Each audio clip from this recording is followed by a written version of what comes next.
안녕하십니까. 고독한 낭독회에 와주신 여러분들 반갑습니다. 오늘 고독한 낭독회에서는요, 재미있어서 밤새 읽는 천문학 이야기와 무섭지만 재밌어서 밤새 읽는 천문학 이야기 두 책 같이 준비하였습니다. 이 재밌어서 밤새 읽는 시리즈는 제가 예전에 진화론 관련 도서를 낭독했던 적이 있었죠. 이번에 이 시리즈 중에 천문학 도서가 출간되어서 감사하게도 출판사 측에서 책을 보내주셨어요. 제가 쭉 읽어보니까 진화론 낭독회에서도 느꼈지만 어렵게 느껴지는 지식에 대해서 재미있게 풀어내고 있어서 읽다 보니까 참 흥미롭게 읽어나갔던 책인 것 같습니다. 오늘 낭독회에서는요, 두 책에서 제가 재미있게 읽었던 부분을 발췌하여 여러분들에게 들려드리려고 하는데요. 책 속에는 더 많은 내용들이 있으니 낭독을 듣고 관심이 가신다면 한번 읽어보시는 것도 추천해드립니다.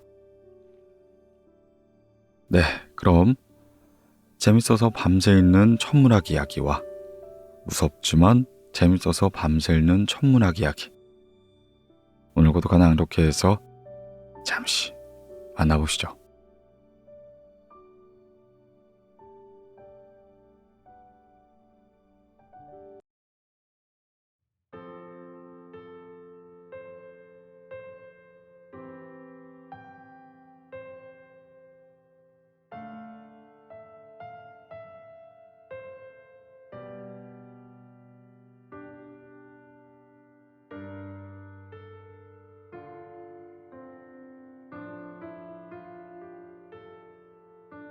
우주 최초의 별을 발견하라.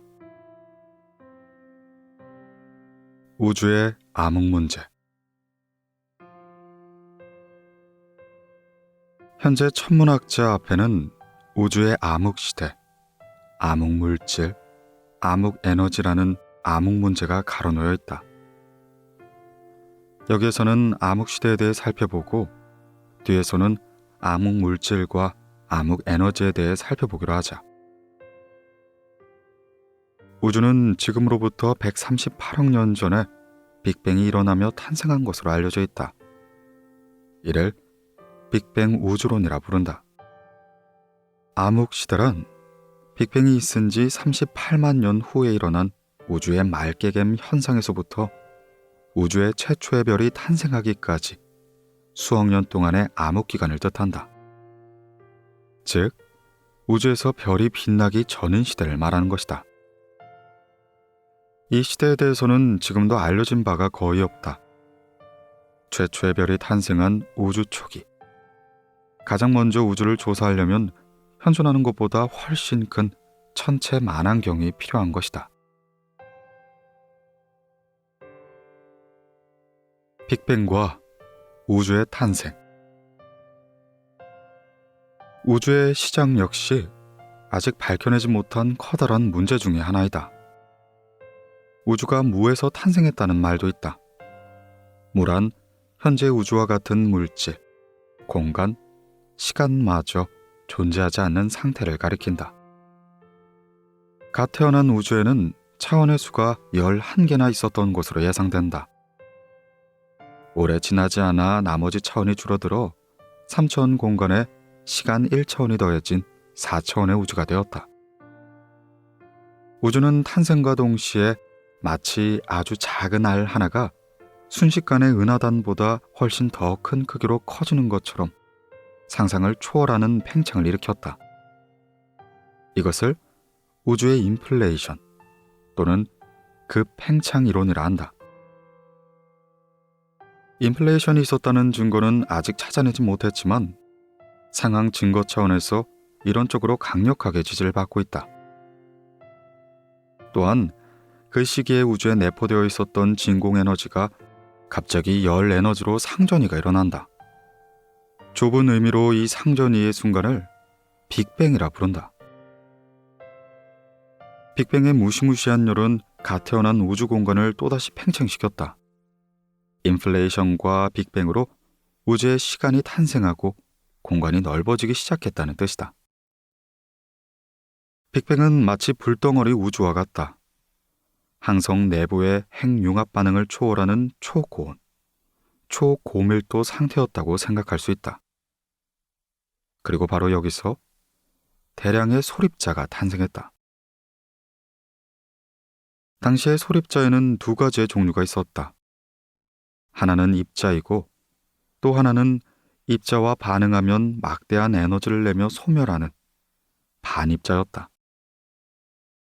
이 반입자는 입자에 비해 입자 10억 개의 하나꼴로 적었기 때문에 우주 초기에 전부 소멸되고 말았다. 그리고 조금 남은 입자는 현재 우주의 모든 물질의 기원이 된 것이다. 안개의 시대에서 맑음의 시대로. 우주는 급격한 팽창과 함께 온도가 점점 떨어지기 시작했다. 이때 소립자와 동료인 쿼크가 모여 양자와 중성자가 생겨났다. 또 양자와 중성자가 모여 수소와 헬륨의 원자핵이 탄생했다. 이때 탄생한 원자핵은 총수의 92%가 수소, 나머지 8%가 헬륨, 리튬도 아주 약간 생겨났다.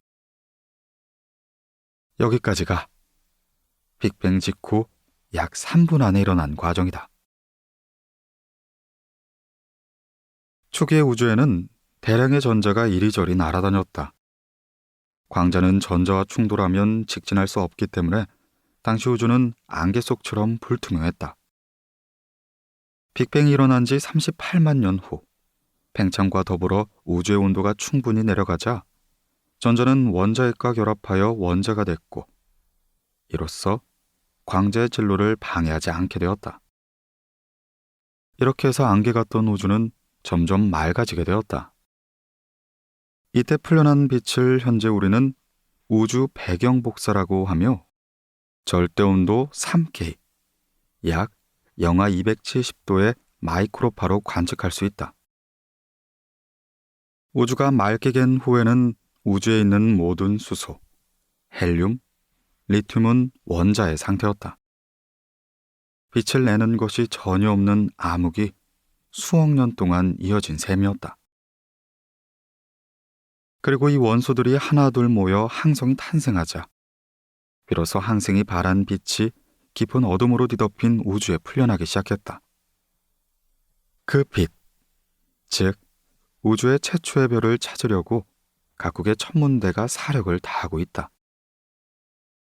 일본의 국립천문대가 미국, 캐나다, 중국, 인도와 협력하여 제작 중인 초거대 만환경 TMT가 완성되면 수바로 만환경에 비해 해상력이 4배, 직광력이 10배 이상의 성능을 갖추게 된다. 이로써 우주의 최초의 별이나 최초의 은하 형성은 반드시 파악할 수 있을 것이다. 구경 30m가 넘는 차세대 초대형 만환경 계획은 다른 나라에서도 2가지가 계획되고 있다. 10년 후에는 30m급 만환경을 이용한 과학이 천문학의 주류가 될 것이다.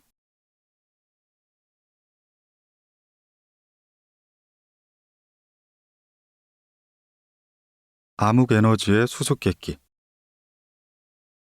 암흑물질의 정체.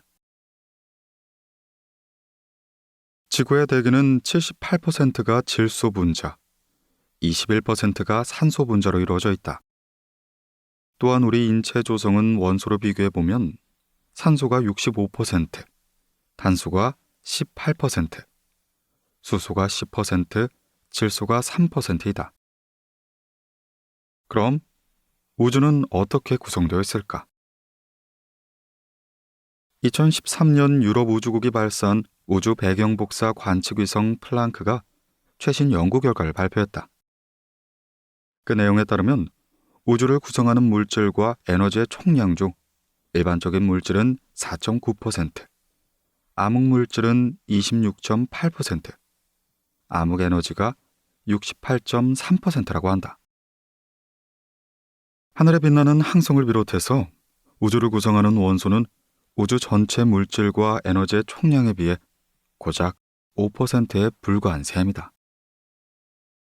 한편 약 27%를 차지하는 암흑물질이란 아직 구체적으로 무엇인지 알지 못하는 미지의 물질이다.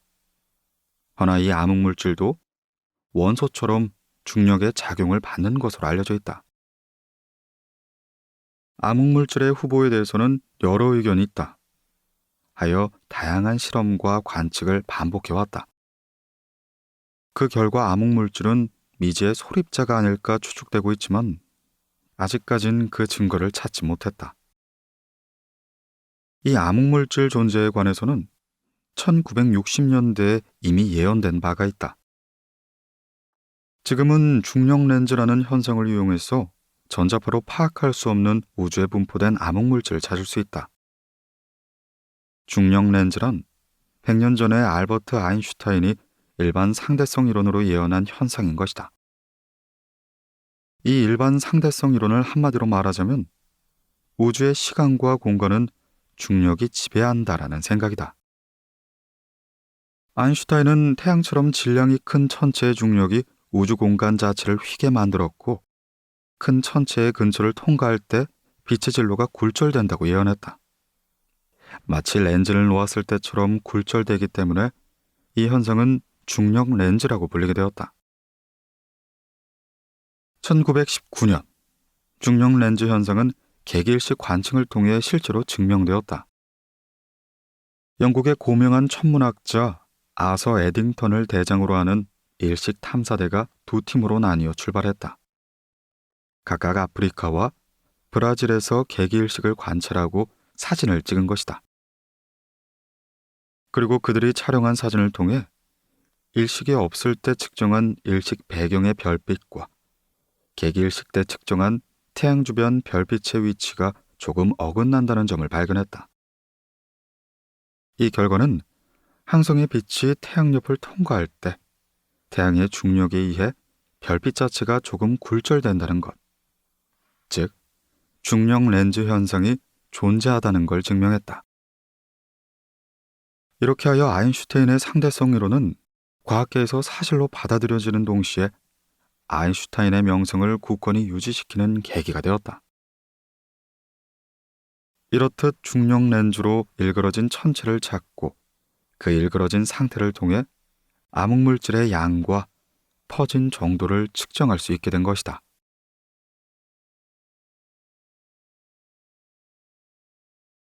우주는 지금도 팽창하고 있다. 138억 년 전 빅뱅이 일어난 이래로 지금까지 여전히 우주는 계속 팽창하고 있다. 그리고 이 팽창을 일으키는 에너지가 바로 암흑 에너지인 셈이다. 1998년 흥미로운 사실이 밝혀졌다. 우주 팽창은 현재도 가속 중이라는 것이다. 그전까지는 빅뱅으로 탄생한 우주가 계속 팽창하고는 있지만 팽창의 정도가 점점 약해지거나 그 후 수축하지 않을까 예상을 했었다. 허나 약 60억 년 전부터 우주의 팽창이 가속하기 시작했다는 사실이 관측을 통해 밝혀진 것이다. 이는 머나먼 은하에 나타나는 초신성을 수차례 조사함으로써 인해 확실해졌다. 새롭게 나타나는 초신성의 수는 계산으로 예측할 수가 있다. 또한 초신성은 매우 밝으므로 머나먼 우주라도 지구에서 그 초신성이 나타난 은하까지의 거리를 가히 예측할 수가 있다. 그리고 그 결과 우주가 팽창하는 속도는 지금보다 과거에 훨씬 더 느렸다는 사실을 알게 됐다. 나팔 입구와 같은 모양으로 우주 팽창은 계속되고 있는데 그 자체는 매우 충격적인 사실이었다. 암흑 에너지와 아인슈타인. 이 발견은 아인슈타인의 우주 방정식에 큰 영향을 주게 되었다. 우주 방정식이란 중력작용을 엄밀하게 표현하기 위한 공식인 셈이다. 중력의 작용은 350년 전에 발견한 뉴턴의 만류인력의 법칙으로 대충 나타낼 수 있는데 지구에서 일어나는 거의 모든 현상은 만류인력의 법칙만으로도 설명이 가능하다. 그러나 우주가 시작될 무렵이나 블랙홀 등의 매우 강력한 중력원 근처에서는 만류인력의 법칙을 정밀화한 아인슈타인의 우주 방정식을 사용해야 한다. 시간과 공간과 중력의 관계를 정리한 일반 상대성 이론에 따라 우주 방정식이 만들어지자 우주가 팽창한다는 결과가 저절로 도출되었다. 허나 이 사실은 아인슈타인에겐 큰 문제가 되었다. 당시엔 아인슈타인뿐만 아니라 모두가 우주는 신의 영역이고 영원불변한 존재라 생각했기 때문이다. 일반인들은 물론이고 과학자들조차 우주는 불변하는 존재라고 믿었다. 영어로 우주를 의미하는 단어 중에 하나인 코스모스는 질서, 조화라는 뜻으로 혼돈이란 뜻의 카오스의 반이어이다. 코스모스가 영원 불변하지 않고 팽창한다는 것. 아인슈타인에겐 과학의 통찰보단 심리적으로 받아들이기 어려운 일이었다. 그래서 아인슈타인은 우주가 팽창하지 않고 정지해 있다는 걸 증명해야 했다. 이를 증명하기 위해 그는 확실한 물리적 근거가 없는 우주항이라 불리는 새로운 항을 그의 우주 방정식에 포함시켰다. 이는 중력과 반대되는 성질로 서로 밀어내는 힘인 척력이었다. 당시 구소련에는 알렉산드르 프리드만이라는 수학자가 있었다. 37세의 나이에 요절한 이 천재학자는 양자역학이나 상대성 이론 등 당시의 최첨단 물리학을 터득하며 자신이 잘 아는 수학을 이용한 우주의 구조를 상세히 고찰했다. 그는 아인슈타인의 일반 상대성 이론을 자세히 검증하는 과정에서 우주는 팽창하거나 수축하거나 둘 중 하나이다. 즉, 정지하지 않는다는 결론에 도달했다. 물론 아인슈타인은 이 결론을 달거하지 않았다. 그러나 1929년 미국의 천문학자 에드원 허블이 관측을 통해 우주의 팽창을 증명했고, 이로써 우주는 빅뱅으로 탄생했음을 뒷받침하는 근거가 되었다. 이렇게 해서 아인슈타인은 우주항을 철회해야 한 것이다. 그로부터 60년 후, 우주에는 역시 중력과 같은 인력과 반대되는 척력이 존재한다는 사실이 밝혀졌다.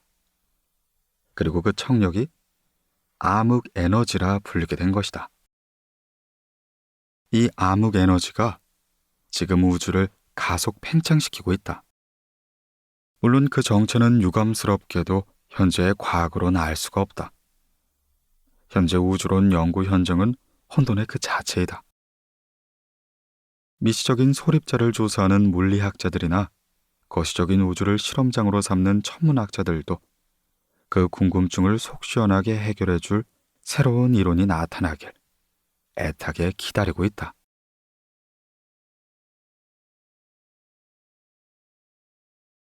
은하는 어떻게 생겨났을까?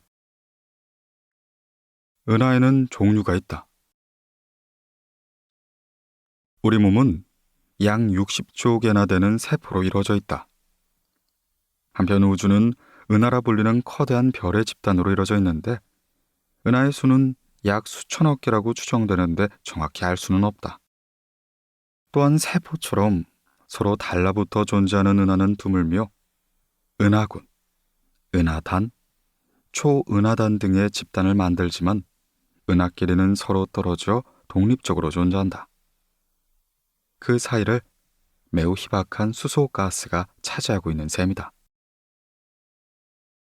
인간의 세포는 뼈와 피부, 내장, 신경 등 약 200개가 되지만 은하는 형태에 따라 나선 은하와 타원 은하, 둘 중 어느 것으로 구분되기 어려운 불규칙 은하, 이렇게 세 가지 유형으로 크게 구분된다. 나선 은하는 중심 부분에 벌지, 원반 모양의 소용돌이를 형성하는 디스크, 벌지와 디스크를 에워싸는 헤일로로 구성되어 있다. 나선 은하는 위에서 보면 소용돌이 모양이지만 옆에서 보면 납작하여 마치 팬케이크와 같은 형태를 띈다. 이런 나선 은하 속에 우리가 사는 은하계, 즉 우리 은하도 포함되어 있다. 최근 연구에 따르면 우리 은하는 지름이 약 10만 광년이고 태양계는 그 중심에서 2만 8천 광년 떨어진 오리온 8이란 나선팔 안에 존재한다는 사실이 밝혀졌다. 또한 우리 은하의 벌지는 둥글지 않고 소용돌이의 중심이 되는 막대 모양을 하고 있는 사실도 알아냈다. 가장 먼저 생긴 은하. 우리는 태어나서 십수년 동안 하나의 수정란에서 60쪽이나 되는 세포로 분열하여 늘 대사를 베풀이하고 있다. 한편 우주가 탄생한 지 138억 년이 되었지만 은하의 수는 수천억 개 정도이므로 우주에 비해 우리 인간의 성장이 빠르다고 할 수 있다. 물론 그 크기는 비교 대상이 못 된다. 우주의 맨 처음에 하나의 은하가 존재해서 그것이 분열을 반복하여 수천억 개의 은하가 된 것은 아니다. 허나 초기 우주에서 어떻게 은하가 형성되었는지 아직까지 자세히 알진 못한 상태다. 현재 알고 있는 가장 먼 은하는 허블 우주만환경으로 찾은 대문자 E, 대문자 G, 대문자 S, 숫자 8, 소문자 P, 숫자 7이라고 불리는 은하이다. 지구에서 약 132억 광년 정도 떨어져 있는 곳으로 추측된다. 우주의 나이가 138억 세이므로 우주가 탄생한 지 6억 년 후에 은하는 이미 형성되었다는 사실을 알 수 있다.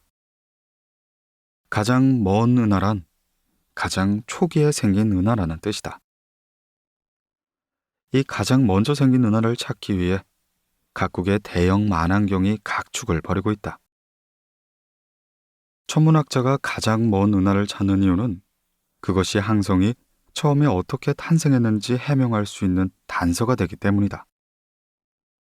초기 은하는 분명 우주 최초의 별이라 부를 수 있는 천체이다. 하지만 수소 원자만 있을 뿐 빛을 내지 않는 칠흑 같은 우주에서 언제 어떻게 별이 빛나기 시작했는지 아직 정확히 밝혀지지 않았다. 은하는 어떻게 흩어졌을까? 현재 은하의 분포를 살펴보자.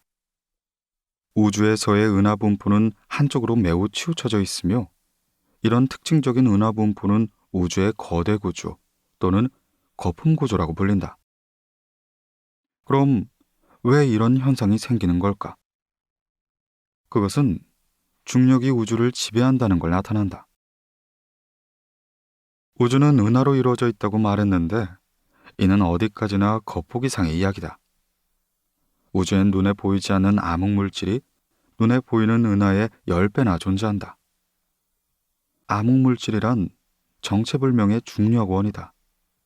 중력은 인력과 같으므로 주위의 물질을 힘껏 모으려고 한다. 우주 초기에도 암흑물질은 활약을 하여 우주의 이쪽 저쪽에서 수소 원자를 끌어당겼다. 그리고 훨씬 더 크게 커다란 덩어리를 형성하기 시작했다. 거기서 순차적으로 별이 만들어지고 초기에 작은 은하가 형성되었다고 생각할 수 있다. 그 후 은하끼리는 서로를 끌어당김에 처음엔 균등한 거리를 유지했던 은하가 점점 무리를 지어 은하군, 은하단, 초은하단이란 계층을 만들었다. 우리가 살고 있는 태양계는 우리 은하에 포함되어 있다. 우리 은하는 그 주위에 대마젤란운, 소마젤란운과 같은 소규모 은하를 거느리며 안드로메다 은하나 삼각형 자리의 나선 은하 등과 함께 국부 은하군이라 불리는 수십 개의 은하군을 형성한다. 국부 은하군이 있는 곳은 처녀자리 은하단에 벗어난 곳이며 처녀자리 초은하단의 일원이기도 하다. 이렇듯 우주의 거대 구조는 암흑에너지의 힘으로 점점 거리가 멀어지면서 계속 팽창하고 있는 것이다.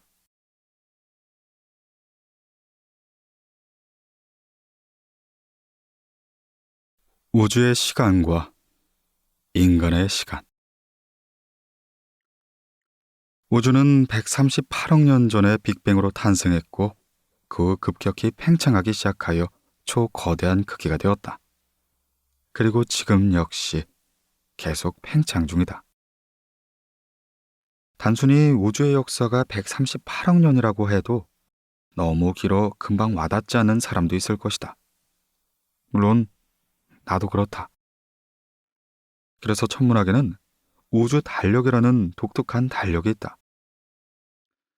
138억 년이라는 우주의 역사를 달력의 1년에 비유해서 그동안의 우주와 지구에서 일어난 일을 나열한 것으로 미국의 천문학자 칼 세이건 박사가 이를 고안해냈다. 우주의 탄생, 빅뱅이 1월 1일 0시 0분 0초에 일어났고 현재가 12월 31일 24시 0분이라고 정하는 것이다. 우주 달력에서는 한 달이 약 11억 5천만 년, 하루가 약 3,780만 년에 해당한다. 이로써 우리 은하가 탄생한 약 120억 년 전에는 발렌타인데이인 2월 14일, 46억 년 전 태양계의 탄생은 8월 31일 무렵이다. 우리 인류의 탄생. 우주 달력상에는 12월 25일에서 27일쯤 공룡이 쿵쿵거리며 지상을 걸어다녔던 셈이다. 그리고 27일 거대 운석의 충돌로 인해 멸종하고 말았다. 또 12월 31일 저녁 8시를 넘어 올해가 앞으로 4시간가량 남았을 때 우리 인류의 공통조상이 지상에 나타났다. 게다가 우리가 문명을 보유한 이후의 시간은 매우 짧게 느껴진다. 인간이 90세까지 산다고 해도 이 달력에 적용해보면 0.2초에 불과하다. 인류는 우주에 비하면 비록 매우 짧은 시간을 살아갔지만 대를 잇고 문화와 문명을 끊임없이 읽어왔다. 이런 것들을 생각하자면 그 짧은 순간도 대단하게 느껴진다. 인류는 유전자뿐만 아니라 각자의 인생에서 터득한 지식과 경험을 계승하는 것이야말로 인류가 지닌 대단한 능력이지 않은가.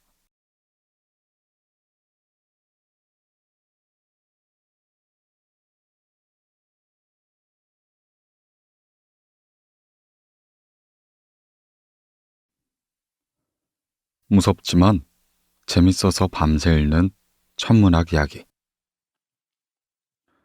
서문. 머나먼 옛날, 그전까지 나무 위에서 생활하던 원숭이 무리가 무슨 이유에선지 아프리카 대지 위를 걷기 시작했다. 약 700만 년 전에 일어난 일이다. 그들은 이족 보행을 한 후 놀라운 신체 능력을 얻게 되었다. 뇌의 발달. 직립하는 튼튼한 척추가 지탱하고 되뇌가 발달하는 동시에 이족 보행이 가능한 수많은 유인원 종류가 잇따라 탄생하고 멸종하기 시작했다. 그리고 호모사피엔스, 인류가 살아남았다. 언제부터인지 사리를 분별했는지 확실하진 않지만 인류는 탄생하면서부터 하늘에 관심을 둔 것으로 보인다. 연이어 발견되는 원신의 동굴 벽화를 봐도 분명히 알 수 있다. 벽화에는 집단으로 사냥하는 모습이나 동물들 외에도 태양과 달, 별의 모습들이 그려져 있다. 그렇다면 인류는 왜 하늘, 즉 우주에 흥미를 느끼게 되었을까? 다양한 원인이 있는데 그중 하나는 무서움일 것이다.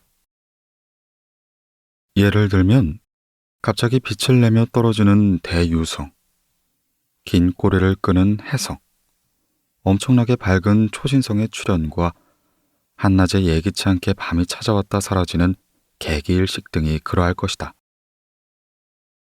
이러한 자연에서 일어나는 여러 이변 현상이 원시인과 고대인의 공포심을 자극했을 수도 있다. 매우 드문 일이긴 해도 운석 낙하를 경험한 원시인 또한 분명히 있을 것이다. 6,600만 년 전 대멸종을 경험한 지구상의 생명체들에게 하늘에서 떨어지는 존재에 대한 공포심들이 유전자 안에 숨어 있을지도 모른다는 얘기다.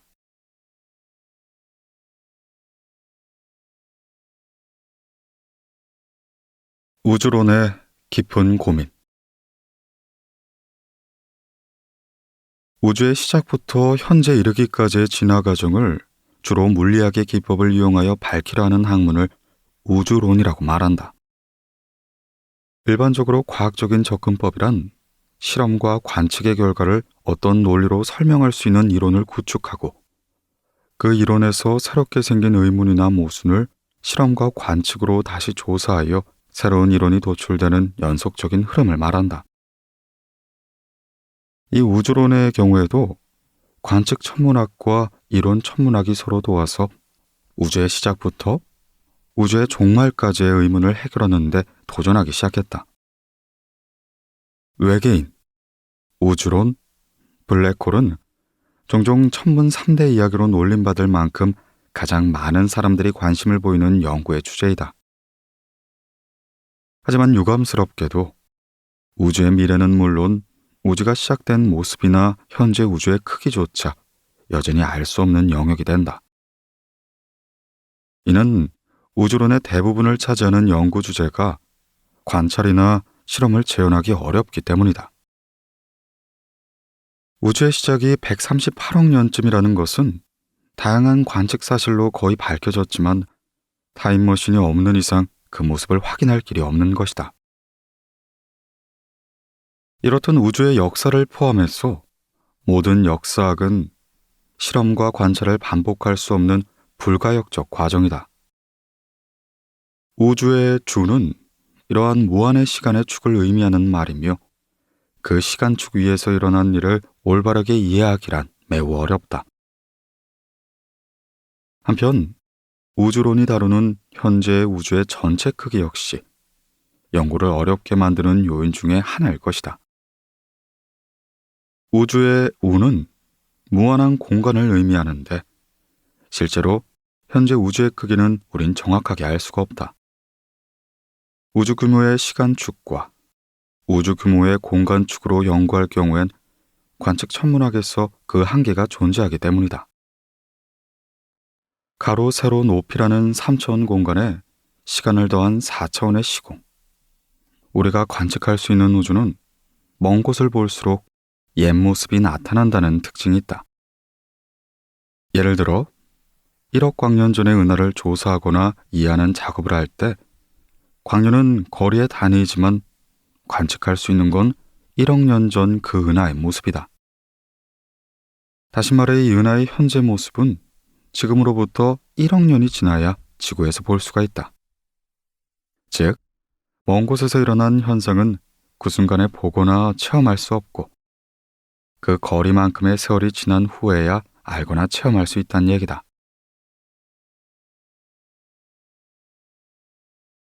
관측할 수 없는 존재를 이해할 수 있을까? 우주는 138억 년 전에 탄생하여 인플레이션과 빅뱅이란 특별한 현상을 거친 후에 지금 역시 그 공간이 계속 넓어지고 있다.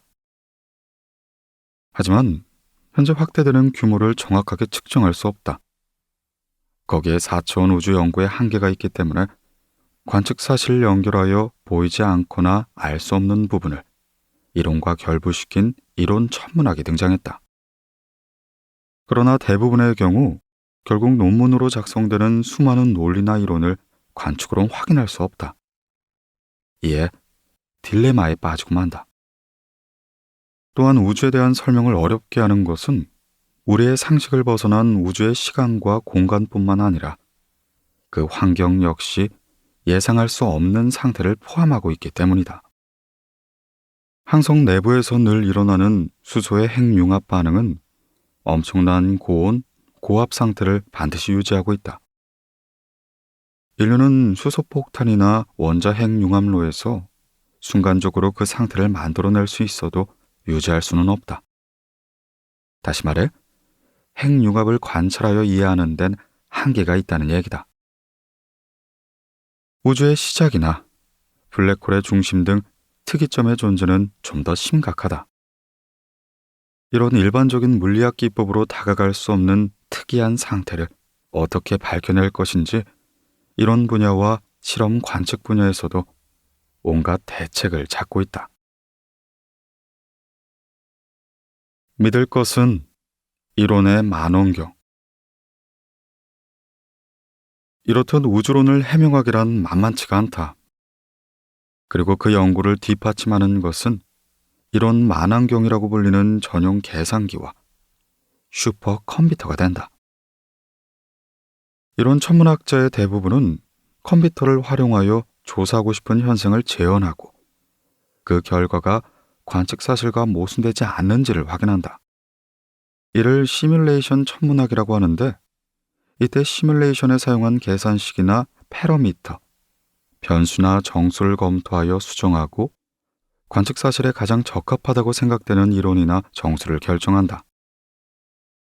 하지만 슈퍼컴퓨터나 AI가 아무리 발전했다고 해도 그 계산식을 만들기 위한 전제인 이론이 구축되지 않거나 시뮬레이션 결과를 올바르게 판단할 수 있는 함축이 없으면 단순한 숫자 맞추기가 되고 만다. 그래서 이런 이론 연구는 되뇌 피즈를 가장 혹사시키는 심오한 연구라고 할 수 있다.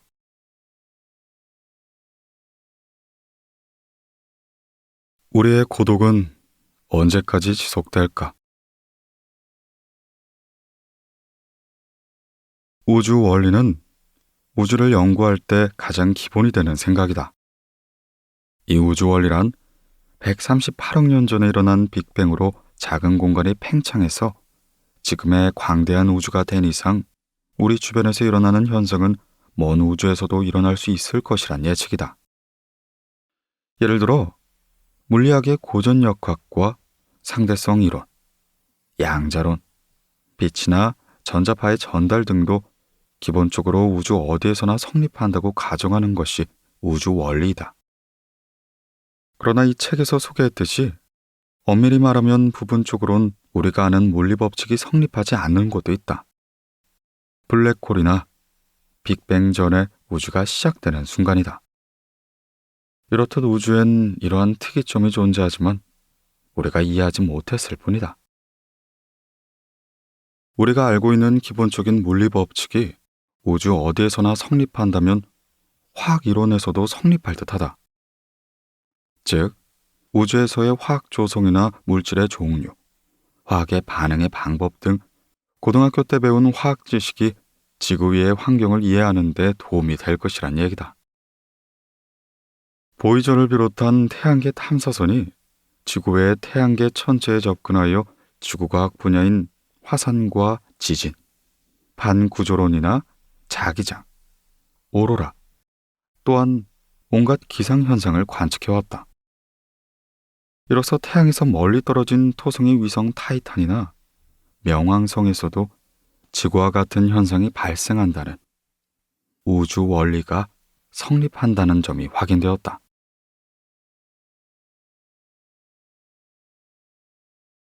우주 생물학이 알려주는 지구 밖의 생명체의 존재. 드디어 생물 분야가 등장할 차례다. 여기까지 오면 우주 원리란 생물학에도 역시 성립할 수 있을 것이다. 그 새로운 학문은 우주 생물학. 이 우주 생물학은 이제 막 성립하기 시작한 학문이지만 우주 생물학의 연구가 진행된다면 왜 38억 년쯤 전에 지구에 생명체가 살게 되었을까? 혹은 그때 생명체는 어디에서 생겨났을까? 아니면 생명체가 발생하는 조건이란 무엇일까? 같은 수많은 의문이 풀릴 수도 있다. 현재 생명체가 발견된 곳은 지구뿐이다. 하지만 지구를 제외한 우주 어디에도 생명체가 존재하지 않는다고 생각하는 건 우주 원리에 맞지 않다. 물론 생명체가 탄생해서 진화하는 조건은 꽤 까다로울 수는 있겠지만 지구와 같은 환경의 천체가 우주엔 많이 있을 것이다. 이렇듯 지구 밖 생명체를 부정하는 건 논리상 맞지가 않다. 좀 더 자세히 말하자면 지구상에서 생명이 탄생한 지 38억 년이 지난 현재 인류와 같은 지적 생명체가 진화했으니 우주의 어느 별엔 우리와 소통할 수 있는 외계인이 존재해도 논리상 이상하지 않다는 얘기다. 우리는 누구인가? 우리는 어디로 가는가? 지금 우주는 매우 재미있는 시대를 맞이했다. 5천여 년 전에 시작된 하늘에서 보낸 편지를 해독하는 천문 분야에 수백 년에 한 번뿐인 적기가 찾아왔다는 얘기다. 빛이나 전파 등 오래전부터 전해오는 편지에 대해서 2015년엔 새롭게 하늘에서 보낸 중력파가 처음 검출되었다. 이로써 멀티메신저 천문학이 막을 연 셈인 것이다. 한편 지구 밖 생명체 탐사 또한 절정에 접어들었다. 하늘에서 보내온 편지만 50세기가 넘도록 해독해온 인류가 드디어 하늘로 편지를 보내는 시대가 찾아온 것이다. 우리는 누구인가? 우리는 어디로 가는가? 라는 질문에 대해 천문학은 하나의 해답을 끌어내려고 한다.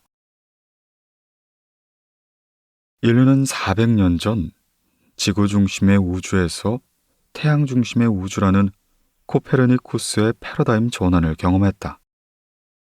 그리고 우리는 가까운 미래에 또 하나의 커다란 패러다임 전환을 경험할 수 있다. 지적 생명체와 소통하는 것도 더 이상 꿈 같은 이야기가 아니다. 극단적으로 말하자면 그것은 마치 스타워즈 같은 세계일 것이다. 천문학은 무슨 도움이 됩니까? 라고 질문하는 사람이 종종 있다.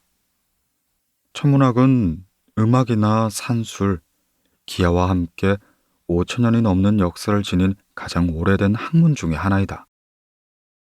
별의 움직임을 알고 별의 위치를 측정하는 일은 달력을 만들었고 시각이나 방해를 하는 등 실학으로서 문명의 발상과 함께 반드시 필요한 학문이다. 또한 우주 자체가 신앙의 대상이었던 점이 천문학의 발전과 깊은 관계가 있던 것도 사실이다. 옛날엔 점성술과 천문학이 동일시되었던 만큼 둘은 뗄래야 뗄 수 없는 관계였다. 그리고 인류는 별이 뜬 하늘을 바라볼 때마다 이렇게 말한다. 나는 누구인가? 이곳은 어디인가? 그리고는 별과 대답하며 자문자답한다. 우주에서 인류는 고독한 존재인가? 이렇듯 우주는 예로부터 인류의 지적 호기심을 자극하는 대상이었다. 천문학이 모두의 과학 또는 과학계의 철학이라고 불리는 이유이다. 최근엔 우주에 대한 관심이 사람들의 마음을 치유하고 미래에 대한 희망, 개인의 행복 실현을 위한 도구로 성장하기 시작했다. 이로써 천문은 학술로서 흥미로울 뿐만 아니라 문화로서도 더욱더 유용한 존재가 될 것이다.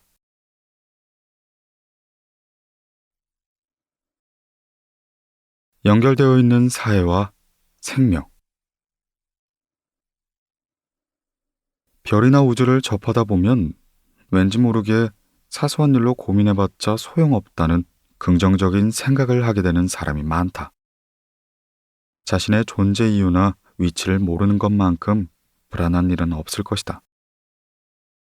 하지만 우주를 느끼고 자신의 존재 이유와 자신이 살아갈 목적을 알게 된다면 사람들의 삶은 크게 달라질 수가 있다. 그리고 이런 변화는 개인에게만 해당되는 것이 아니다. 별과 우주를 친근하게 느끼는 천문 문화가 개발도상국에서도 진전을 보이고 있다. 가장 뚜렷한 사례는 콜롬비아의 메데인시다. 2013년 월스트리트 저널은 이 낯선 도시를 가장 혁신적인 도시 1위로 선정했다. 그 도시 혁신화의 중심엔 음악과 스포츠, 예술과 함께 과학과 우주가 있었다. 콜롬비아는 대대적인 개혁을 통해 그때까지 문제가 많은 치안과 내부 갈등을 극복하려고 애써왔다. 그렇게 2012년 메데인의 근대적인 플라네타륨이 완성되었다. 플라네타륨, 천체 투영관. 이 플라네타륨의 카를로스 몰리나 관장이 매우 흥미로운 일화를 알려줬는데 여러분께 소개하려고 한다. 15살 정도의 갱단 청소년들이 플라네타륨을 찾아왔다. 평소엔 학교에도 가지 않고 패거리 싸움에 몰두하느라 마음이 피폐해진 청소년들이었다. 그런 갱단의 두목이 플라네타리움 프로그램을 끝까지 보고 돔에서 나오자마자 이렇게 말했다고 한다. 우리는 늘 좁은 영역 싸움을 반복해왔는데 잘못 알았다. 지구 전체는 인간이 속한 영역이었다. 그 싸움이 잦아들고는 청소년들은 다시 학교에 다니기 시작했다고 한다. 사회에서 모든 문제는 가난에서 비롯되기 때문에 개발도상국의 국민들은 과학기술이 국가와 국민에게 경제적인 풍족함을 가져다 줄 것이라 믿고 있다. 하지만 과학기술의 발달은 물질적이나 경제적인 풍요로움뿐만 아니라 마음의 풍요로움까지 가져다 준다. 바로 광활한 우주를 알기 때문이다. 그날 청소년들에게 보여준 프로그램은 우주와 인류의 관계를 생각하는 내용이었다고 한다. 카메라의 시선이 먼저 메데인의 도시 한 구석에 있는 플라네타륨에서 시작해서 서서히 상공으로 펼쳐지며 도시 전체, 남미 대륙, 지구, 태양계, 우리 은하에서 우주 전체로 확대되는 내용이었다. 우주, 즉 삼라만상의 모습을 끊어짐 없이 전달한 것이다. 세계 각국의 정상들도 이와 같은 프로그램을 본다면, 다시 말해 지구가 우주 안에서 닫혀있는 작은 조직이란 사실을 인식한다면 세계는 좀 더 살기 좋아지지 않을까. 모든 사람이 우주를 관찰하는 시점을 가지면 세계 평화는 이뤄질 듯한 느낌이 든다. 또 세계 평화는 이 순간의 세상을 보는 것만으론 해결책을 얻을 수 없다. 물론 과거에서 배우는 것도 있겠지만 그것만으론 불확실하다. 여기서 나오는 게 미래를 예측하는 것이다. 우주를 이해하려고 하면 미래가 보인다. 천문학은 커다란 틀에서 생각할 수 있는 시야를 제공해 주는 것이다.